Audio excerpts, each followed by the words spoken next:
What's going on? We have a fantastic guest today. We have Coach Kenny Simpson, head coach at Southside High School out there in Arkansas, 4A school. He's really done a fantastic job since getting there. I think coach was originally over in Montgomery, Alabama, came over to this school and took a team that had lost, I think, 20 games in a row, taking them to 4 consecutive playoff appearances plus, been conference coach of the year. He's been an all-star coach, and he's gone from Alabama to Arkansas and just done a phenomenal job in developing this program and becoming one of the top coaches in the state of Arkansas. Coach, it's great to have you on. Well, man, that's a better introduction than my wife would have given me right there, man. I appreciate it. Yeah. Well, we got to build you up. We got to build you guys up before we get you on, man. That's what they think I know what I'm talking about when you say all that stuff. Kenny, that's half the battle, Coach. That's half the battle. That's right. Well, man, I appreciate y'all having me on. I'm looking forward to today. It's great having you on. I guess if I missed something in your bio, I'd love to have you just talk a little bit how you got into coaching, your background. I'm also curious what made you go from Alabama over to Arkansas and to go over there coaching. Talk a little bit about that background. Yeah, sure. I'll give just kind of a quick bio of my father was military, so we moved everywhere. So I played football in 3 different states in high school, Florida through like 9th grade, and then played in Arkansas for a little bit. That's kind of where I'm back in Arkansas. Played in Arizona my senior year. So I played we moved everywhere. And so went to Harding University where I met my wife. That's in Arkansas, which if you know much about football, they're having a great couple yes, they years are. Here. Yeah, when I was there, they weren't so good. They're good now, but so went to Harding. Met my wife there, and then we got married right out of college. And when that happens, you take whatever job they offer.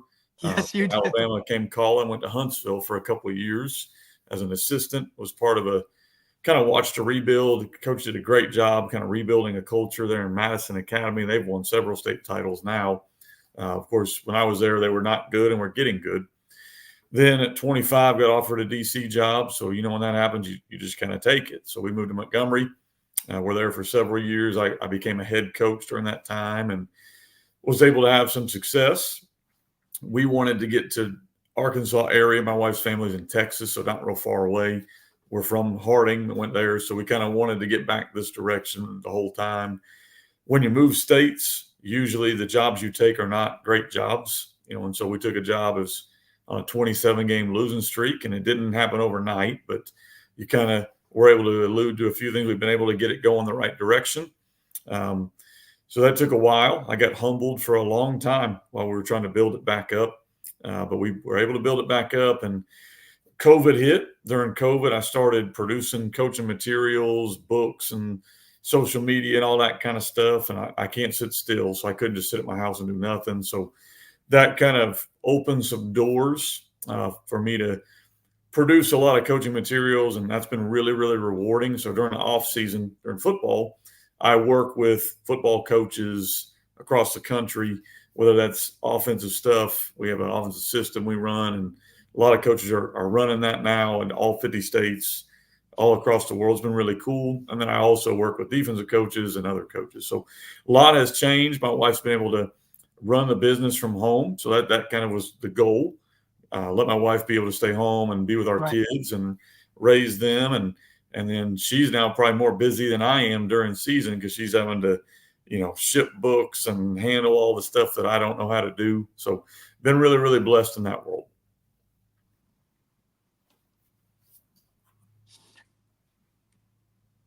Oh, Dave, you're on mute. That's really cool stuff. Talk about the business side of how you got into developing your systems and your programs and then, going ahead and selling it. Talk about that. Yeah, it's different. I was a big Tony Franklin fan when I was a coach, and we went to a lot of his clinics, and I thought, man, this guy, he's got it down. I mean, you leave this immersive, you know what you're going to do. Clinics are great. Twitter is great, but a lot of times it's not all inclusive. It's not immersive. Right. And so I wanted to create something where the coach is coaching 4th grade football and he's a dad, has no idea what he's doing. we got something for him. And then I work with several colleges. So I wanted something that was going to be scalable where, you know, a guy that's learning football could learn. So I asked my wife a lot of times, I said, does this make sense to you? Like, if you understand this, I know these coaches are going to understand this. And then, of course, as you work up in levels, you know, we're playing the high school level here. I was at the 6A level a couple of years ago. I work with some colleges. You've got to be able to kind of have some, to make it look, to make it work. You know, you got to be able to do some pretty intricate stuff. But to do that and work with teenagers, you got to be able to make it simple enough. And so that wasn't my goal. You know, I had no desire to get into business. I put out a book in 2019. And then I guess God's timing, you know, COVID hits, which allows me to kind of take people that had met me through that book and start putting out scheme stuff. Like, I had no to do that. It just kind of happened. And then I said, okay, if I'm going to do this, I want to do it like Tony Franklin did it, you know, and like Will Mazzoni did it. These are the guys that I learned from. And so I thought they had such a good deal, like where I could walk in, leave, and know what to do. And that was my goal, was the coach wants to run our offense or our defense. We got position manuals they can take home. We got practice schedules they can take home. We have our call sheet they can take home. We have every single play drawn up and done. We've got now 14 different books because offenses don't stay stagnant. You know, no, they don't. Yeah, you've got to evolve. So every year, here's the new stuff we're doing. Here's the tweaks we're doing. Here's the new formations we're doing. And so that's kind of what's happened. You know, it's just kind of naturally evolved that direction. And it's been really rewarding for me. I'm going to 9 different cities this year to put these clinics on. And that's awesome. It's unbelievable. And to connect with coaches all across the country, that's been rewarding to me. I hope I can give something back to them. That's the goal. But to be able to kind of see this community we're building and helping each other. I get texts all the time from a guy, hey, coach, we won our first conference championship and we're running your system. And man, that's really cool. So Friday night, I celebrate our win or cry about our loss. Then I check my phone and see. And you got about 25 others. Like, that's amazing. And that was the goal. That was my entire goal with this. It's, if I can make a little money with this, my daughter's going to college and I can pay for her to go to college, that's great. Oh, absolutely. But the goal was the relationships. That's awesome. I think you're on mute still, Coach. Yeah, there's no doubt. I was I'm very familiar with the Tony Franklin system, and I remember when the end zone system came out, they were like all these the packages, and you know you could buy the packages and be able to run those systems. What is it about like your system that is unique and kind of part of your signature as far as the program goes? I think what draws a lot of people to it is we have some really good kids here. But when I took the job, we didn't have a ton of talent. And so we had to kind of figure out ways to win with kids that had different skill sets. And talent's kind of a relative word. You know, everybody's got a talent, but we had to tailor what we do to be successful. And I think that resonates with a lot of coaches is I don't have, you know, I've got this year, we're 8-0, and my starting quick guard is 165 pounds. And so we're able to go play against guys that weigh 320 and still win. You know, and then I think that resonates with a lot of coaches around the country, right? Not everybody has that 5-star talent or that guy going to, you know, wherever big time. So, and that's comforting for a coach to look at a guy like you who can say, look, you can win games with what we have, coach. Not to interrupt you, sorry, but it's just I just feel like that's like, you know what I mean? That resonates with a lot more coaches around the entire country, right? Because not everybody has that talent. Absolutely. You know, I couldn't stand going to clinics and a guy would say, you know, here's what we do. And they show five D1 receivers. I'm like, well, man, you can do whatever you want. Right? You're like, well, what? My wife could do that. That's right. And so I think that's what resonates with people. I'm not trying to downplay our kids. You know, we have a kid going to play Division II football this year. That was the best recruit we've ever had come through our school. But we were able to beat a team that had 7 D1s, you know, and so that's kind of what we're in. And I think that speaks to people. You know, this year we're talented. So years we're talented. You can take that system and you can go 8-0 like we are right now. Right. Years you're not talented, you can still scratch and claw your way to 6 and 7 wins. I think that speaks to a lot of people. Yeah, it's having been there myself, maybe not. I have to say, like, what you turned around is really incredible. But having been there where I had taken a program that had to go JV after our first year, we just didn't have enough kids. And then in the 4 years after that, we were in the state championship. So I know what it's like. It's trying to build tradition, trying to build buy-in, trying to change. I call it being able to not just to be able to finish, but be able to fight through. The here we go again thing. You know what I mean? So you get up. I think the biggest thing a coach can do. I get asked all the time. I mean, because you did it. How do you turn a culture around? I mean, one, it's not easy, but two, what value am I bringing to you? Like a kid needs to know schematically, you can help them win. Then you can start getting buy-in on all the other stuff you're talking about. You can't just scream and holler and say, play harder. Like that's not coaching. Right. Right. And I think that's what, because a lot of coaches coach the way they were coached. Right. And I think, and now, with social media and just the way the youth have changed over time, you need to change with them. And football is the ultimate team game as well, right? So everybody can have a role, whether it's, not everybody has to be the star player, not everybody has to be that. And once I think you communicate and show those kids on your roster that you can help doing this, right? You don't have to. That's when I think you get the buy-in. And then that's when I feel like the culture will start to change. But it's not something that happens overnight, right? And it's really frustrating for me when I see a guy take over a program. And we all know it takes 2-3 years to really engulf it. And sometimes administrators and parents and all that other outside noise, they're not willing to wait that long. And that's a problem. Yeah, very much so. I mean, I've been blessed here at Southside. A lot of people ask me why you're still there, because we're a smaller school. I've had opportunities, obviously, to go coach different places. I feel an administration that would stick through me through 0-10 deserves my loyalty back. And that's kind of, I've seen 100%, Coach. That's awesome. And I think the young coaches that are listening to this, we all want to climb mountains. Sometimes we climb over the perfect job and step into a really bad job because we think it's going to help further our career. It's okay to be in a place where you're respected and you're treated well and be happy there. Yeah, the grass isn't always greener, right? Yeah, it's very important to, if you get the right situation here, and especially when you built it, to be able to leverage. I mean, it's literally it's your baby. You know what I mean? It's what you've been able to build there. I talk about the when you start to see the mind shift in players, when you start to see their success.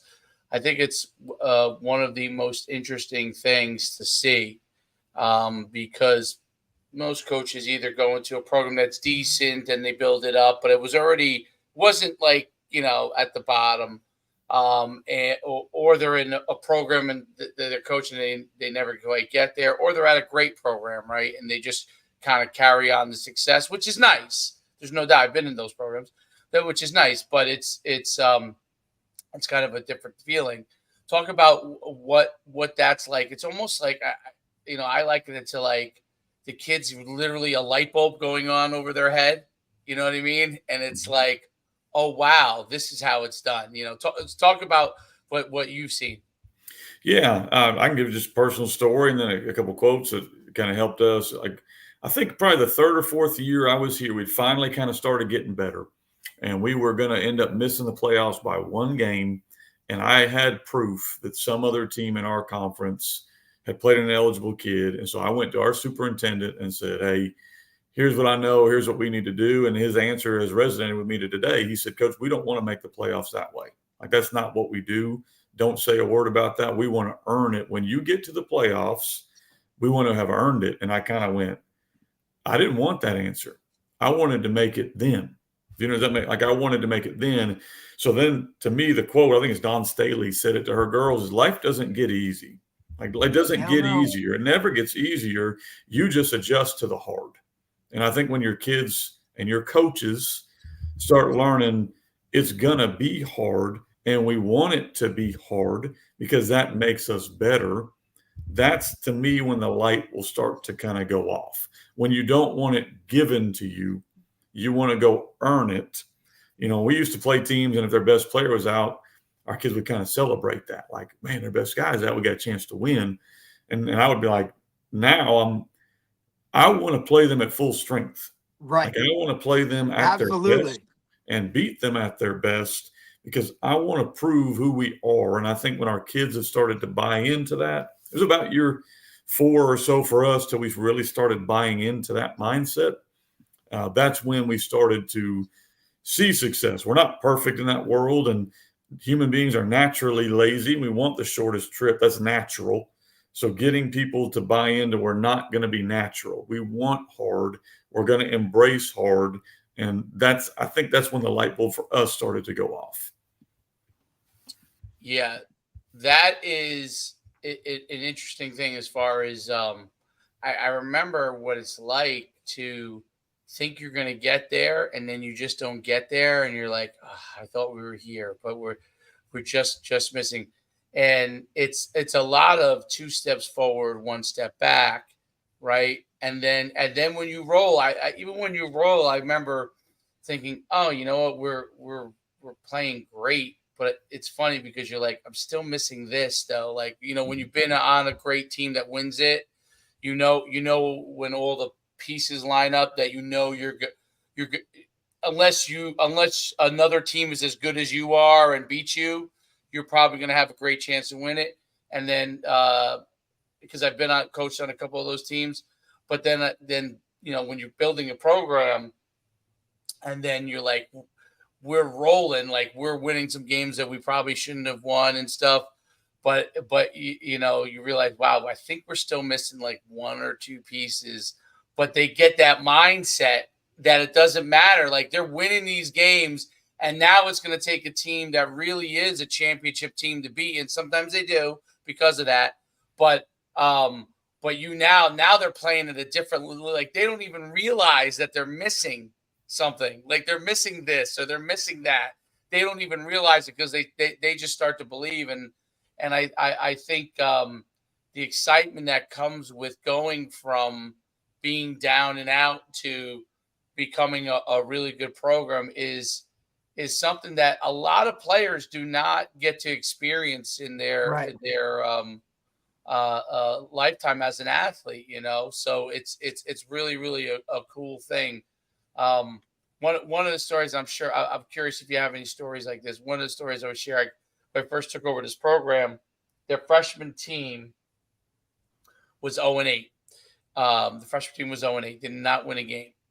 And I told them, you guys may not be the team that gets to the mountaintop, to the championship, but you guys are going to be the ones that are going to change everything in the right direction. They were 0-8, and they were looking at me like I had 70 heads. They just lost every game on freshmen. But I could see, like, they really hadn't played a lot of football. They really didn't know. A lot of them were new.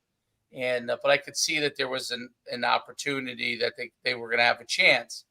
And that team was a team that I was frustrated because I wanted them to make the playoffs when they're seniors. They ended up going 4-6, but they really were. There were a couple plays of being 6-4 and making the playoffs, and then it was the team behind them that went to the state championship, literally the next team, and then they won, like 17 games in a row. Those class behind them and the class after them, but it was those kids. Those kids were willing to be that group. They were willing to be the group that was going to change the program, those kids to this day are still like as great as the kids are that I love them that made it, to play in those really great on those great teams. It was those kids that I appreciated the most because they kind of understood that they may not get there, and they were close. They almost did it. They lost 2 very close games that they could have won. But it made all the difference. And I remember the first time when I thought, because they might have a chance to turn the program, was the year before they had lost to a team literally 48-0. And the next year they beat them in a shootout, like, I don't remember what it was, but like 38-21 or something like that. And I could see their faces. Like they were better than them, but because that team had killed them the year before, they struggled the whole game to finish it. But once they won that game, I knew from that point forward they knew that it could happen because they had just beaten a team that had beaten them 48-0 and literally was disrespecting them the year before and like laughing at them. And they had started to change that culture. Do you have any stories or like things that come to your head and things like that happen? Yeah, absolutely. I mean, you said it always takes that special class. Ours, the 0-10 year, they were sophomores. I think I started 19 sophomores, and you're not going a lot of games. We lost a game hitting the upright, like literally hit the upright. That cost us a game. We roughed the punter on one, and then we had another one where it was right there at the end. We dropped one in the end zone. Should have won 3 games, and their sophomores won 0. They didn't quit. They stuck with us. Then I told you the story about their sophomore or junior year, 4-6. I really thought we were right there on the cusp of making it. Didn't get in. They were the first team in this school's history to ever make the playoffs as seniors. And then when they made the playoffs, we drew on the road the all-time winningest program in Arkansas history, and we went down there and beat them. Like 21-14. Those are the stories, Coach, that like you'll take. You know what I mean? Like, who was that, by the way? Who was that? Boonville, Arkansas, who's they won state title last year, so it's a great program. And we went down there and shocked them, and then we almost knocked off another team in second round. So that group, in my opinion, kind of set the stage because they overcame. They changed the culture, and from then on, now we got to remind our kids. Like my son's on this team; he's a junior. He's never had a losing season, because from that point on, we've had to win. And so now you have to kind of remind them. But here's what happens when you have that winning program and you expect to win. We've won 3 games this year. We won a game by 1 point. We won a game on the 1-yard line where we got to stop on 4th down. And we won what may end up being the conference championship by 7 after we threw a pick 6 to let them tie it with 6 minutes to go. We went down and scored. Because now our kids have bought into, we want hard. Like we want it to be hard and we want to earn it. And I think but you got to have those hard stories to kind of get that culture going. And then we try to constantly remind our kids about that. You're standing on the shoulders of the guys who came before you. It's easy because at least when they were young, they can kind of remember that. Right, because they grew up watching these 0-10 teams. Right. And I think that's, Coach, the reason that a lot of teams, because here in Jersey, right, it's football, it is what it is. It's big, but you can see certain teams, like the playoffs are about to start this week, and you kind of look at all the brackets and it's the same names, right? It's constantly the same names. And I played in the early 2000s, and Dave played here too, and we talk about it every year. You see the same programs over and over and over. And why is that, right? And I've recently taken a job at a program that's it's a traditional, big time program, but they've kind of fell off a little bit in the past couple years. And, you kind of look at it and you say, like, winning breeds winning. And, when a team goes down, when these certain winning programs go down 14-0, they don't put their heads in the sand and it's over. They literally go back to the sideline like, guys, we're good. We're going to win, because that's just what they're accustomed to winning. And I think that's a huge part of it. And once you make that turn, you're good. And you stay consistent. Like, this is what it is. This is the standard. And you kind of move forward. And I think you're kind of there now. Yeah, we were down. We ended up winning Friday night, 50-22 or something like that. We were down 7-0. They went right down the field and scored, and had run something we'd never seen. We had a kid out, and that was a big part of our defense.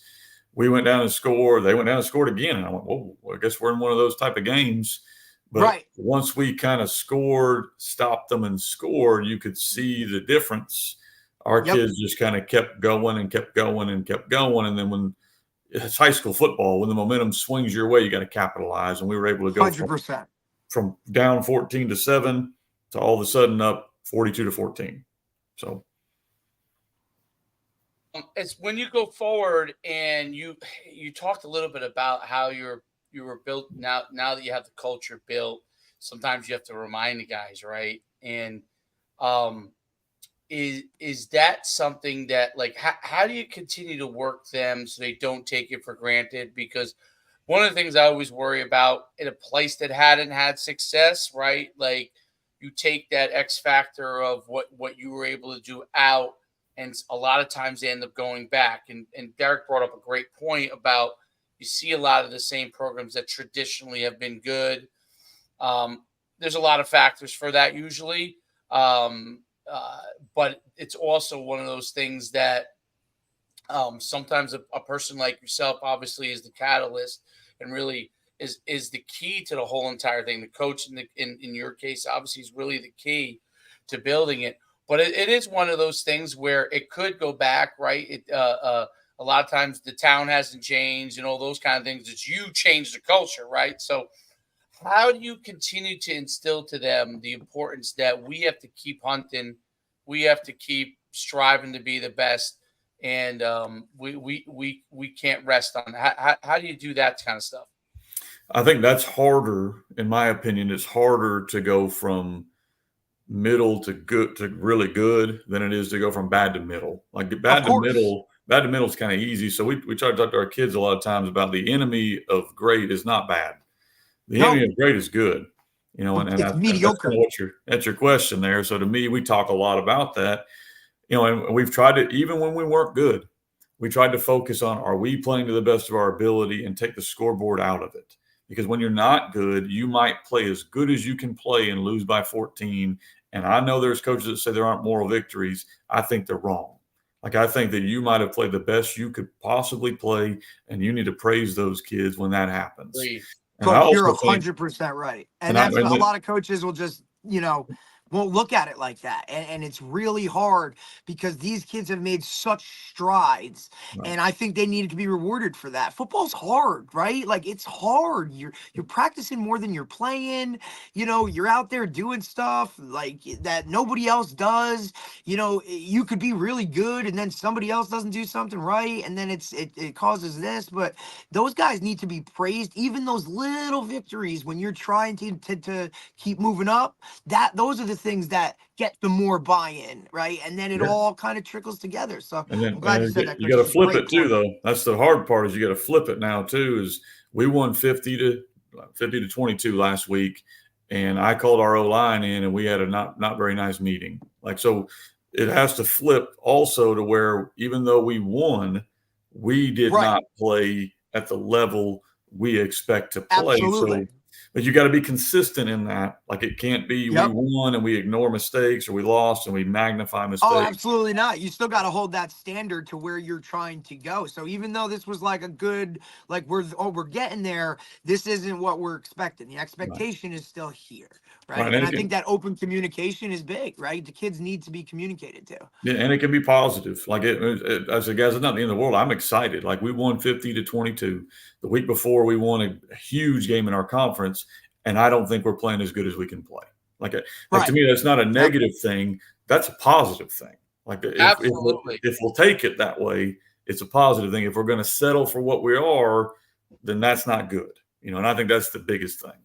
It's maximizing your potential and maximizing your performance each time you come out.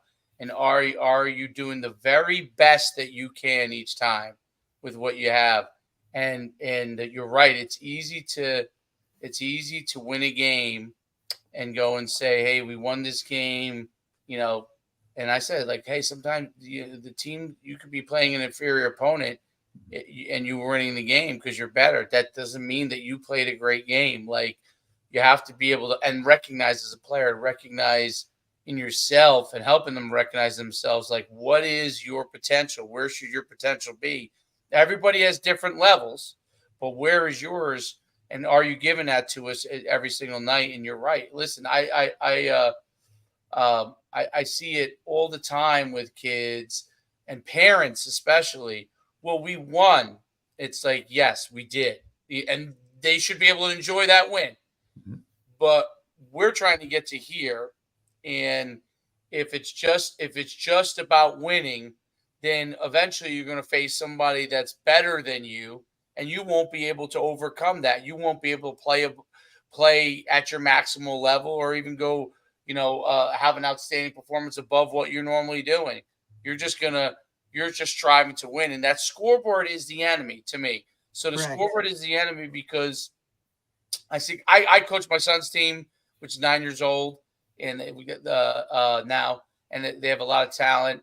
But they're learning to figure these things out, right? And I remember after a game, and obviously I was a high school coach for 20 years, so when you're a high school coach and you're coaching youth kids, it's different, right? So some of the things that you get excited about normally in high school that's in your head, like parents don't process it. It's really not something that they've had to process before. So we win a game, and we're winning the game. I think it was like 28. I mean, the game was over like in this early second period. So the rules are you gotta, you're not allowed to like do all these different things. Well, the second half of the game, this team decides they're just going to run, downhill, and they start running and moving the ball, and they score a touchdown, and they score another one. Okay. So at the end of the score, last drive with about, I don't know, 2 minutes left or something like that in the game. And I'm really upset. I'm really upset because I could see our kids are just kind of going through the motions. You know what I mean? Like, hey, the game, the game's going to be over soon. And I talked to them, even though they're 9 years old, about giving your very best every minute that you're on the field. And not to look at the scoreboard just because you won or the game's going to be won, that you're not giving your best. Because at some point, that game's going to be close with somebody, and you're going to let down, and you're going to lose that game. And it's happened to them. You know what I mean? It's happened to them. Okay, but I think that that's an important thing. The parents were shocked. I think the kids, you know how it is with kids. They handle it pretty well. Kids, to me, like I always say, people are so like, they're so worried about your kid. I think kids are very, very resilient. High school, all the way to young kids, they're very resilient. At the end of the day, 5 seconds after you're done, they're thinking in high school, they're thinking about the girlfriend and they're going to go see and all those kind of things. And they might be upset for a little bit, but they're going to go have a good time. And the 9-year-old's thinking about the ice cream he's going to get, which is great, which is what's great about kids. But parents like, wow, you're. I said, well, the whole thing is, are we trying to be the best we can be? Okay. It doesn't mean you're going to win every game you play. It's, are we trying to be the best that we can be?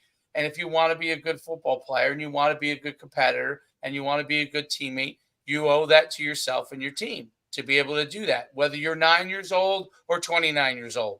That whole thing applies, because as they get there, that's when you get like cultures that you took over and that I've taken over in the past.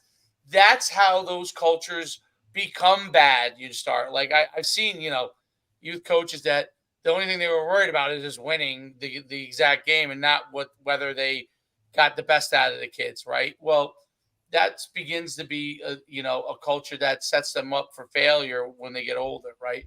So talk a little bit about the opportunity to give their best in how, like, are there drills that you do? Are there things that you do from practice standpoint that actually get them to work on those kind of things? Resiliency. Yeah, I mean, I think there's some things you can do. I don't know if you can just have a certain drill. I mean, we're like everybody else. We try to strive for effort, so pursuit on defense. I'm not a big I don't like doing the cones. I like to have them touch up on hips. But one thing that we've always learned, and that to me is the easiest, it's easy to say that right here, because some guy might be listening to this. He's got 17 kids, and this is not an option for him. But if you are in a situation where this is an option, don't yell and don't scream. Use the bench. Like, I don't know another way you can get through to a kid. And we don't bench kids for mistakes. Like, now, obvious mistakes we've talked about, we bench kids because of effort. So, like, if you're not giving maximum effort, you're going to come on the bench. Offense, defense doesn't matter to me. You're coming on the bench. If you're making mistakes, giving 100% effort, we're going to try to work with you. Now, at some point, you have to make a decision by performance. But we don't want our kids to play scared. Like, we want you to go out there and not worry about making a mistake. We want you to go out there and play ball, play free, play fast, No DB goes, man, I hope I get roasted on this. Nobody says that. Right. Or no receiver goes, I hope I drop this. So, like, I think doing push-ups for drops is stupid. Like, I think, and I don't know what y'all think. I hope I'm not offending anybody, but I think that's, Coach, that's what we do on this podcast, buddy. We let it fly. We're good. well, You got just to me, you're like, all good. who says, man, I want to drop the ball?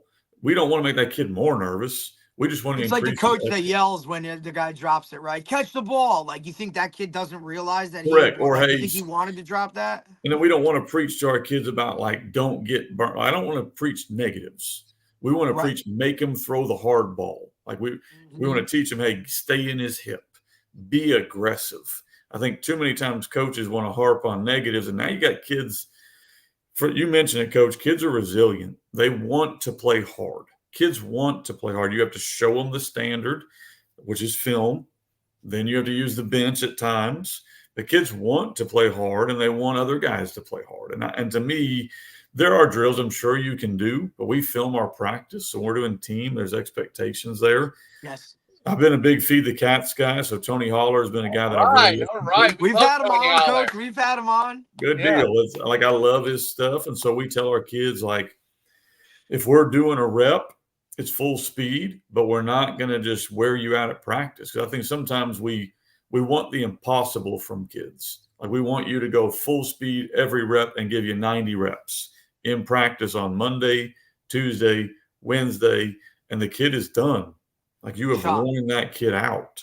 We have a 1,200-yard rusher right now for me, and he didn't do any reps Monday, and he split reps yesterday, and he will split reps today. And then he's on Friday night, I'm going to give him the ball 25 times, and he's probably going to go for 200 yards because we're going to keep him fresh.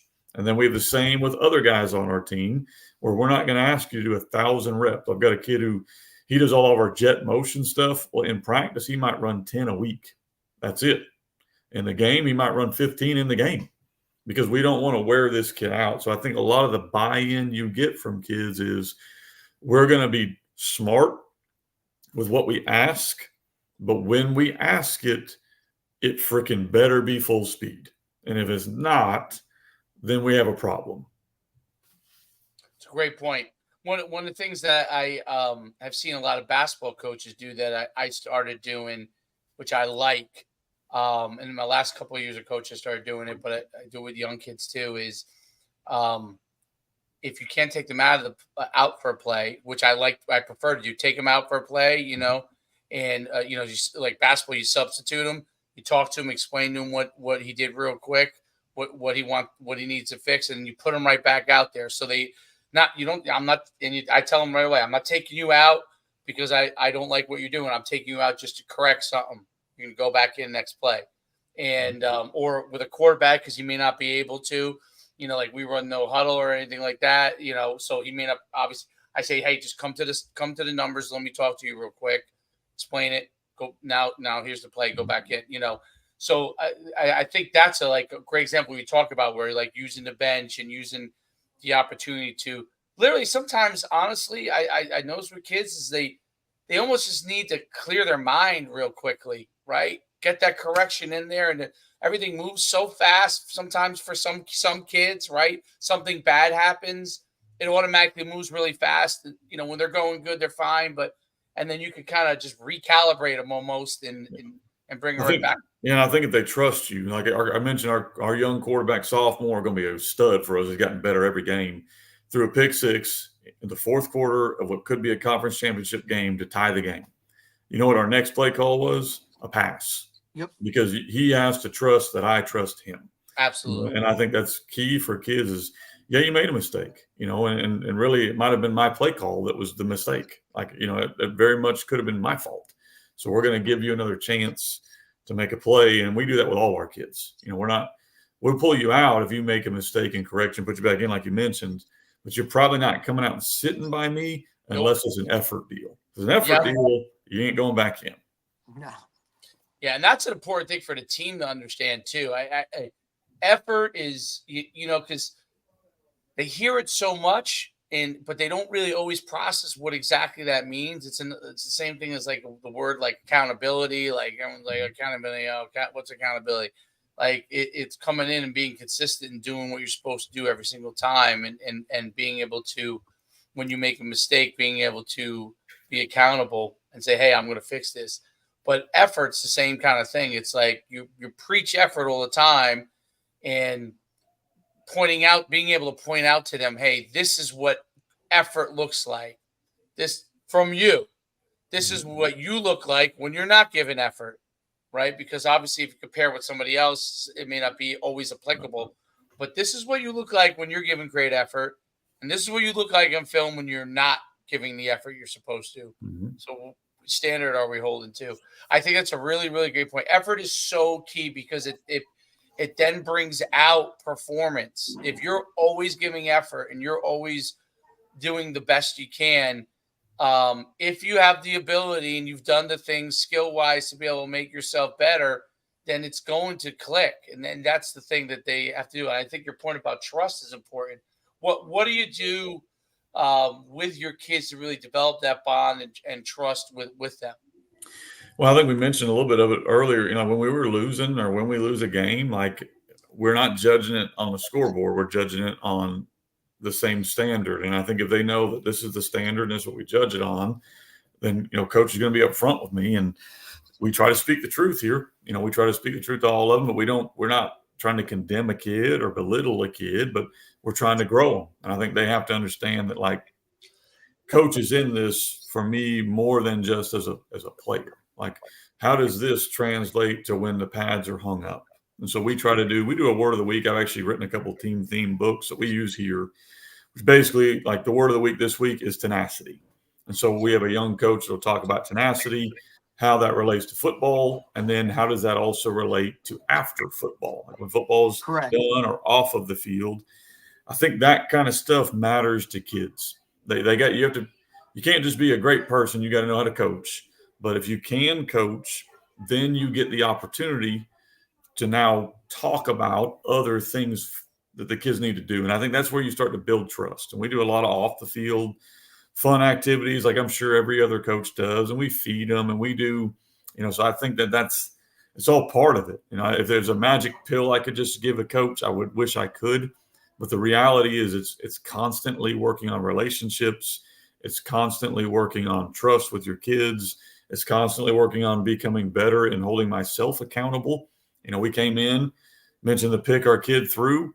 That was an awful play call. I'd called the same play and we'd converted 2 third downs in a row. Well, shocker, the defense was sitting on it on that one. So I led him into a bad play, and you have to take ownership of that stuff so that your kids know that, okay, if coach will call himself out, then I know that, okay, we're in this together. Like, it's not we win, it's the coach, and we lose, it's the coach. It's, we're in this boat together. And I think that's something you have to work on. There's not a magic pill, but I think kids can see through you. So if you're not in it for them, like if you're in it they know for yourself, they know. We call it servant leadership. It's kind of where I come from. We're in it for the kids.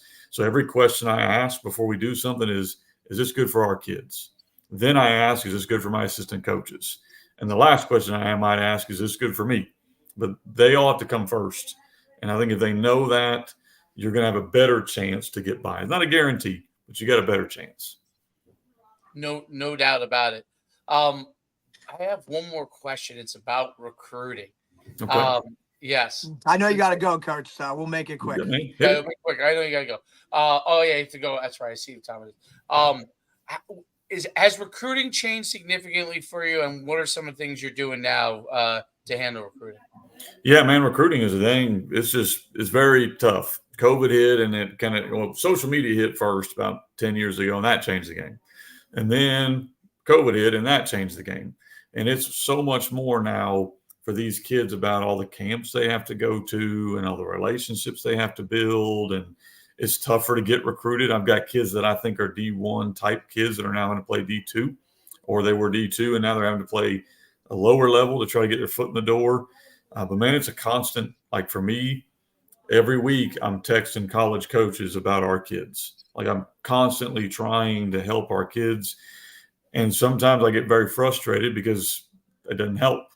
But I think as a high school coach, you owe it to your kids to make sure you know who realistically can go play where and have that hard conversation of, hey, I know you want to play college football, That's a possibility because there are schools that would allow it. Are you willing to play D3, NAIA, D2? Are you willing to leave our state? And when Yeah. you get those answers, now I can put together a real plan that might help you. And you have to be honest with the kids of at some point you might want to play this level, but none of them are calling me back. So where are we willing to go? But man, it's tough. I think there's so many options out there for kids, and unfortunately, there's families that kind of get swindled into these little schemes Oh because yeah. everybody wants to play Yep. college football. Oh yeah. And then you have kids that they like the idea of college football, but I don't Yes. really know if they want to really play college football. So you have to have that Yeah. conversation also. But we've got a few on our team right here that I think want to play college football, and man, I'm constantly working it. You got to constantly work the phone, and it's just an ongoing process. For me, it's been a very frustrating process because I Yeah. think we have some really good kids here, but ultimately this is the hardest part for me, and I can't speak for college coaches, is like I'm a big Dolphin fan. I feel if I was the GM of the Dolphins, we'd have won at least more than one playoff game in 24 years because I wouldn't Damn go. right, coach. Amen to I that. mean, Amen like I to wouldn't go, that. hey, this guy's fast. Let's take him. Like that's not how you win football games, you know. And I think that at the NFL level, they're doing that. Well, the college level is the same thing. Like I've got a son on our team. He's 6'1", 185 pounds. He ran a 4.6. He's going to get offers. That doesn't mean he's our best player. I mean, I think he's No, a hell good no. player. But I've got players on our team. We've got a linebacker that's probably going to have 500 tackles his college career or his high school career. Somewhere in that world, best linebacker I've ever coached. He's 5'10", 185, probably runs a 5'2". Yep. That kid can play college football somewhere. Like there is a school that he can go start at because his instincts are off of the charts. But a college is going to say, well, he did this and he did this and he did this. And I say, well, He I only do runs like this. I like winning, and this guy Yeah. can help us win. So maybe you should give him a chance. And so that's been the hard conversations. The kid understands it.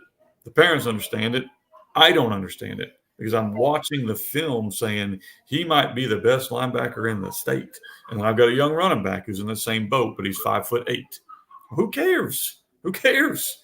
But unfortunately for colleges, sometimes that's what they look at. That's right. Yeah, You're metrics 100% are a right, big coach. deal. No doubt, Coach. Derek's right. We gotta let you go. I don't want you to miss miss Yeah, I this. got to go to class. I'd rather be here, but I probably got to I get. know that. No, Coach, I want to let you. appreciate you taking the time, coach. Really do. Thank you so much. It's been great. Thank you Thanks for very having much. me, Good guys. luck with everything. We'll talk soon. Yes, Have a sir. great day. Thank you. Take care, coach. That was great. Wow, that was really good. That was really insightful. I've actually followed some of his stuff for a long time. I'm pretty sure. Absolutely. I mean, he's written like all that stuff that he's written. He's right up there with when it comes to like, your Tony Franklin's, your Noel Mazzonis. Like Yes. he really took all that stuff and launched that. You know what I mean? And like you said, he wanted to go into it with the idea of any coach at any level, no prior knowledge, could pick up one of his books or read one of his things and relate it to something within his program. And that's kind of how it is, right? The simplicity of it and the communication really gets across to a lot of college, to a lot of like, coaches on every level. Like you said, he works with guys from, middle school guys to college guys with certain things within his systems and whatnot. So really awesome to talk to him because I know a lot of people know who he is and whatnot and have, read some of his stuff or whatnot. But, it's really cool to think about, he just wrote one book and then the timing of it, COVID hits, and now we're all sitting home. Everybody's looking for content and whatever, allowed him to really ramp that up and produce whatever he needed to kind of take that to the next level. Also, a guy with, like you said, a lot of experience because he's been numerous, you know what I mean? He's coached in numerous states and all that other kind of stuff. I really like what he said about, sometimes guys climb over the perfect, climb over a mountain. And when they're at the perfect spot and kind of, think the grass is greener when it's really not, when you're kind of there in a good situation. Because look, I'm sure he's had numerous opportunities to go to, like you said, bigger schools or better schools and whatnot. And, he's kind of good where he's at, which is pretty cool, especially to see his team like and obviously you can relate going, with him taking a team from 0-10 to being undefeated and whatnot. So definitely a good, something for a lot of the people that watch this and the coaches that watch this to kind of, learn from or take it, some notes on. No doubt about it. Awesome stuff, dude. All right, well, we'll get off. That was really, really good one to get on there. We now dipped into the state of Arkansas. I love it. Dude. I mean, I think that's cool. Like, and Oh, yeah, no, how many exactly. times do we talk to some of these guys though, right? And they're all military, right? Like a lot of their fathers or uncles or whatever, there's some type of military like kind of link to coaches. And I really, looking back on it, you talk about like Lombardi and all those guys, like there was some type of military aspect to it. Right. And now I think you see a lot of that changing with coaches where that militant structure type of, there's still like, that a little bit of that, but that's kind of branched away now where that drill sergeant type of mentality as a coach isn't really what kind of gets it done now. And I think you still need to have some type of that kind of structure, but it's not really that kind of overarching thing anymore. But I think it, like to him, he said it benefited to him, right? Because he played high school in 3 different states just because, dad was moving around and everything. And then ultimately ended up back in Arkansas, right? And that's from where he was Alabama for a while. And now he's, Arkansas. So, all right, we're getting there. We're getting there. We're absolutely getting there. There's no doubt. It's cool stuff, dude. It really is. All right. Well, until I think tomorrow we're back, right? Yep, we'll be back tomorrow with Mike Smith coming back on from American Heritage after having, we'll talk about his season a little bit, talk about, the ups and the downs of a high level program and dealing with some top end recruits, right? I mean, he's got a quarterback, Diabell, going to Texas as a 2026. He's got Malachi Tony, who's a receiver who just reclassed to the 2025 class, even though he's a 2026. He's going to be going to Miami. So, and then just the overall like guys that he has on his team that he thinks should be playing, top end college ball and have no offers. So it'll be good to get Mike back on. He's got 2 weeks. He got two weeks off before this Florida State playoffs, buddy. Oh, they have 2 weeks off. Wow. 2 weeks because this is I guess like maybe I believe it's something to do with the hurricane and like a makeup week type of thing. So I don't know if they're pushing the season or he gets a bye because he's ranked somewhere. So we'll talk about it a little bit. But that's another thing. You're dealing with hurricanes that hit and now scheduling stuff like never ends for a high school coach, people. I know you guys all think everything is fine and dandy sitting in the stands on Friday night telling me I suck as a play caller, but let's rock. That's the luxury you have when you sit in the stands, right? The best coaches are in the stands on Friday nights. Don't you know that? You know that. Oh, I know. You know that. Oh, yes, we do. There's no doubt. All right, till next time. Here we go. We're out.